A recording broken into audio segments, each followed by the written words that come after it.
এখানে মাটির তলায় লবণ, সেই পানিতে আমরা কোনো কাজ করতে পারি না, কোনো সবজিরও চাষ করতে পারি না। তারপর আর এখন সেইটা আমাদের কীভাবে সেইটা করলে সুবিধা হবে। আমাদের এই নদী এলাকায় লবণ, খাল যা আছে সব লবণ, তলায় লবণ, কিন্তু আমরা এখানে কোনো চাষবাস করতে পারি না।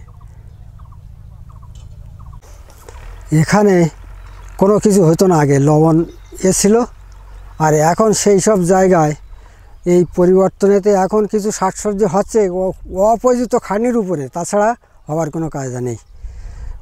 গোবর ফেলা ও পোলট্রির পায়খানা ফেলা, তারপর সার দেওয়া, চাষ করা, এই সবগুলো মানে করিয়ে তাই কোনো রকমের এখন সবজি ফলাচ্ছি। আমাদের যদি একটু সাহায্য সুযোগ করতে না ওনারা, তাহলে আমরা সেইটা আরও একটু উন্নতি করতে পারতাম। আমরা এই নিজেরা এই পুকুর খনন করে আমরা এইখানে এখন চাষবাস করছি। এর আগে আমরা কোনো কিচ্ছু করতে পারতাম না, একদম বেকার ছিলাম। সেই বেকারটা এখন আমরা মানে সবাই মানে আমরা নিজেরা পুকুর টুকুর কেটে কোনো রকম আমরা চলতেছি, সব সবজি করছি।